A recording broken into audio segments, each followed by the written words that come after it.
Bonjour et bienvenue dans cette nouvelle vidéo. Alors on va parler cette fois d'accompagnement dans un style bossa nova et des manières d'enrichir ces accords et d'interagir avec les gens que vous accompagnez.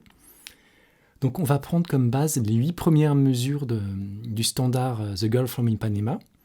Donc pour ceux qui ne la connaissent pas, ça nous fait Fa majeur 7, Sol 7,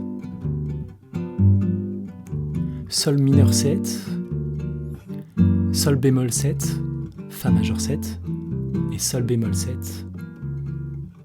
Voilà, là ça repart. Donc ce que je vous propose, c'est de jouer une première fois le morceau avec 2 pistes, une partie mélodique improvisée et une deuxième piste avec l'accompagnement qui essaie de soutenir au mieux cette improvisation. Et puis après, je reviens vers vous pour vous parler un peu de tout ça.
Alors, il y a plusieurs façons de choisir la manière d'accompagner qui vont dépendre du contexte et des gens avec qui vous jouez.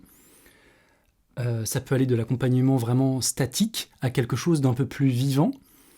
Dans l'exemple que je viens de vous montrer, j'ai essayé de jouer certaines parties assez basiques pour permettre à la musique de se construire progressivement. Et par autre moment, j'ai essayé d'être un peu plus interactif avec ce qui était proposé au niveau de la mélodie. Donc voilà, ma manière de choisir donc les passages interactifs vont dépendre des propositions rythmiques et harmoniques de la mélodie et d'une manière générale de l'espace qui est disponible, que je peux choisir de remplir ou non, et de différentes façons. Voilà. Pour parler du mouvement de base déjà de l'accompagnement bossa nova, et pour le cas où on est vraiment juste une guitare accompagnée, qui n'a pas de basse, on va voir un peu ce rôle de bassiste qui va consister à faire des mouvements de basse, souvent par mouvement de quinte.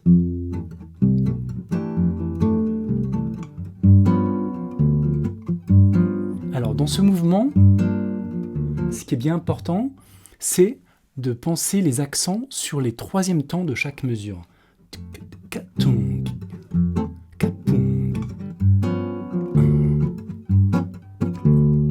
C'est ce qui va donner un peu ce groove à l'ensemble. Voilà, une fois que ça c'est intégré, on va pouvoir commencer à remplir un peu avec les doigts restants en choisissant soit de les dissocier, par exemple sous forme d'arpège, ou alors on peut tout grouper. Là je joue qu'avec les doigts ensemble, ou alors je peux aussi dissocier par exemple l'index et le majeur ensemble, et l'annulaire et le petit doigt ensemble.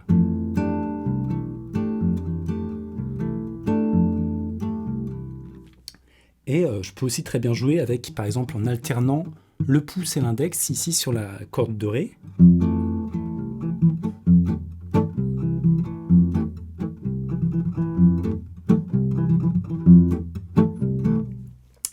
une fois que ce mouvement de base a plusieurs palettes, on va commencer à aborder les changements d'accords.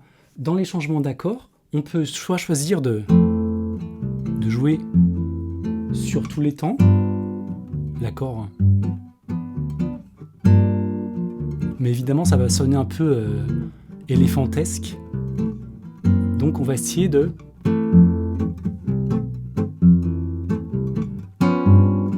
d'anticiper. C'est-à-dire que je le mets juste avant la basse. Ou alors de retarder.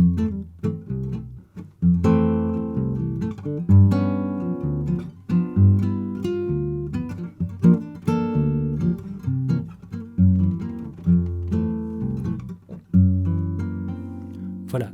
Donc à partir de là, ça vous donne déjà une première base pour avoir du vocabulaire et être indépendant au niveau de la basse. Maintenant, pour parler du développement des accords, la première chose, c'est d'avoir évidemment plusieurs positions par accord. Par exemple, pour mon Fa majeur, il faut que je sache à peu près sur le manche plusieurs manières de l'effectuer, ou en le renversant. Tout ça, c'est des Fa majeurs, et je vais pouvoir m'en servir pour, à différents moments, l'utiliser en fonction de ce qui se passe.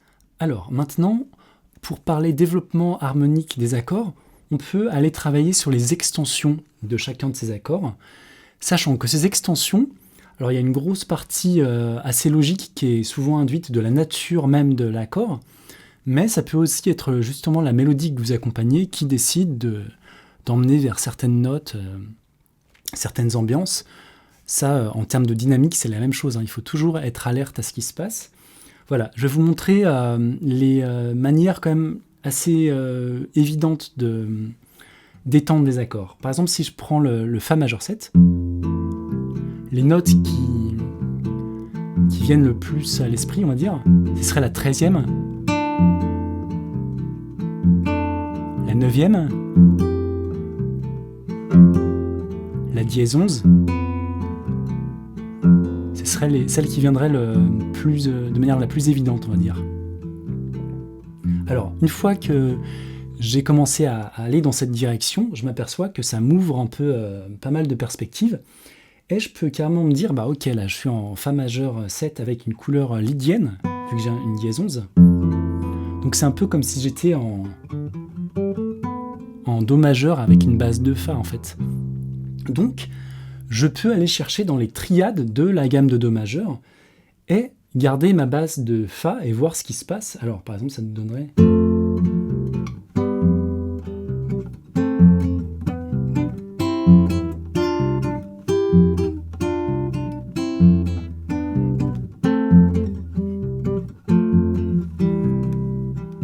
Donc là, ce que j'ai joué, c'est les notes en fait, de la gamme de Do majeur sur une base de Fa, ce qui va nous donner Fa majeur. Je fais chaque fois la note avec sa tierce. Donc Fa majeur, Sol, La mineur, Si mineur, Do majeur, Ré mineur, Mi mineur. Et puis, une fois que j'ai commencé à mettre un pied là-dedans, je peux aller même chercher à approcher chacune de ces tierces par leur dominante. Par exemple, si je veux aller sur un Fa majeur, je peux très bien jouer l'équivalent de Do 7 pour la tirer. Mais en gardant toujours ma basse de Fa. Et je peux faire ça sur tous les accords pour voir ce qui se passe. Ça peut me faire des petits chemins comme ça. Ré 7, Sol, Mi 7, etc.